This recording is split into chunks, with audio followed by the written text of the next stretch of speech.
அனைவருக்கும் வணக்கம். இன்றைக்கு பார்த்தீங்களென்றால் ஒரு சுவையான முறையிலையும் சத்தான முறையிலையும் எப்படி ராகி மாவையும் அரிசி மாவையும் வச்சு ஒரு சாஃப்டான இடியப்பம் எப்படி செய்து கொள்ளலாம்ன்றதான் பார்க்க போறீங்கள். இந்த ரெசிபிக்கு போறதுக்கு முன்னால நீங்கள் இந்த சேனலுக்கு ஃபர்ஸ்ட் டைம் வர்றீங்களென்றால் கண்டிப்பாக மறந்துடாமல் இந்த சேனலை சப்ஸ்கிரைப் பண்ணிட்டு அதே நேரம் பெல் பட்டனையும் கிளிக் பண்ணி வச்சிருங்க. அப்படி தான் நான் போகிற வீடியோவில் உங்களுக்கு உடனுக்குடனே வந்து சேரும். வாங்க இந்த வீடியோக்குள்ளே போய் எப்படி இந்த சாஃப்டான இடியப்பத்தை செய்தெடுக்கிறான்னு பார்ப்போம். இந்த இடியப்பத்தை செய்தெடுக்கிறதுக்கு ஒரு கிண்ணம் ஒன்று எடுத்துட்டு அதுக்குள்ள ஒரு கப் ராகி மாவு எடுத்து போட்டுக்கொள்கிறேன். அடுத்ததாக அதே கப்பால் ஒரு கப் வறுத்த அரிசி மாவு எடுத்து போட்டுக்கொள்கிறேன். அரிசி மாவையும் போட்டு எடுத்த பிறகு இதுக்குள்ள 3/4 டீஸ்பூன் உப்பு எடுத்து போட்டுக்கொள்கிறேன். நல்லது உங்களோட தேவை கேட்டதை போட்டு எடுத்துக்கொள்ளுங்க. அடுத்ததாக 1 டீஸ்பூன் நெய் எடுத்து விட்டுக்கொள்கிறேன். நெய்யையும் விட்டெடுத்த பிறகு இந்த மாவை வடிவாக மிக்ஸ் பண்ணி எடுத்துக்கொள்கிறேன். இதை மிக்ஸ் பண்ணி எடுத்த பிறகு இந்த மாவை ஓரத்தில் வச்சுட்டு இதை குழைச்சி எடுக்கிறதுக்கு எவ்வளவு தண்ணி தேவைப்படுமென்றதை பார்த்துக்கொள்ளுவோம். இதுக்கு சட்டி ஒன்றை எடுத்துட்டு அதுக்குள்ள 2 கப் தண்ணி எடுத்து விட்டுக்கொள்கிறேன். இன்றைக்கு பார்த்தீங்களா இந்த இடியப்பத்தை குழைச்சி எடுக்கிறதுக்கு 1.5 கப் தண்ணி தான் எங்களுக்கு தேவைப்படும். ஒரு சேஃப்டிக்காக 2 கப் தண்ணியை நல்லா ஆவி பறக்க கொதிக்க வச்சு எடுத்துக்கொள்கிறோம். இந்த கொதிக்க வச்ச தண்ணியை நான் காட்டுறது போல 6 தடவை இப்படி ஆற்றி எடுத்துக்கொள்ளுங்க. இப்படி ஆற்றி எடுத்துட்டு இந்த தண்ணியை இந்த இடியப்ப மாக்கில் மிக்ஸ் பண்ணி எடுத்தீங்களென்றால் சரியான தண்ணி பாகையோட நல்ல ஒரு சாஃப்டான இடியப்பம் செய்து எடுத்துக்கொள்ளலாம். இப்போ நான் காட்டுறது போல இந்த தண்ணியை ஆற்றி எடுத்த பிறகு 1 கப் தண்ணியை முதல் கொஞ்சம் கொஞ்சமாக விட்டு மிக்ஸ் பண்ணி எடுத்துக்கொள்கிறேன்.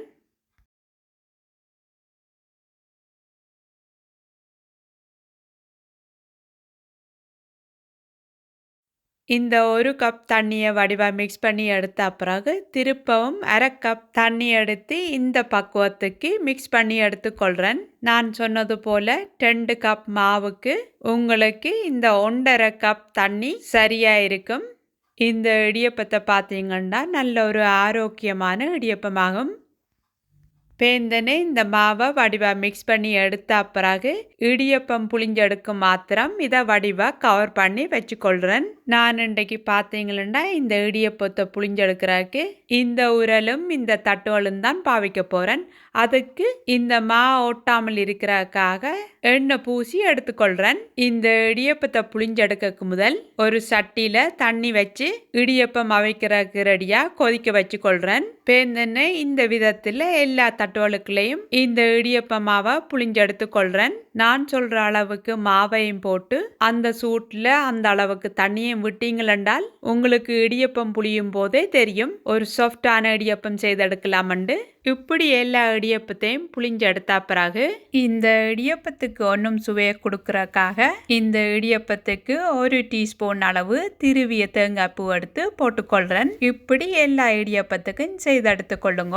இப்போ பார்த்தீங்கன்னா இந்த இடியப்பத்தை அடக்கும் போது ஒன்றோட ஒன்று முட்டாமல் இந்த தட்டில் வச்சு தான் நான் வச்செடுக்க போகிறேன். இந்த இடியப்பம் செய்தெடுக்கும் போது நீங்கள் விருப்பப்பட்ட இட்லி பாத்திரத்திலையும் செய்தெடுத்து கொள்ளலாம். இந்த விதத்தில் எல்லா இடியப்பத்தையும் அடுக்கி எடுத்த பிறகு பேந்தென்ன இதை கொதிக்க வச்ச தண்ணியில் வச்சு அவிச்சு எடுத்துக்கொள்ளுவோம். இந்த இடியப்பத்தை அவிக்கிற நேரத்தை பார்த்தீங்கன்னால் உங்களுக்கு இதை அவிச்செடுக்கிறதுக்கு 10லேருந்து 12 நிமிஷம் ஆகும். இந்த இடியப்பத்தை நான் சொல்கிற அளவு 10லேருந்து 12 நிமிஷம் அவிச்சு எடுத்தீங்கன்னா தான் உங்களுக்கு இந்த ராகி மா அரிசி மா இடியப்பம் நல்ல சாஃப்டாக அவிஞ்சு வரும். பேந்தென்ன உங்களுக்கு பார்த்தீங்கன்னாலே உங்களுக்கே தெரியுமென நம்புகிறேன். எங்களுக்கு சுவையான ராகி மா அரிசி மா போட்டு செய்த இடியப்பம் ரெடி. இந்த இடியப்பத்தை நீங்கள் சர்க்கரையோட பிணைஞ்சு சாப்பிட்டீங்கன்னாலே அந்த அளவுக்கு நல்ல ருசியாக இருக்கு.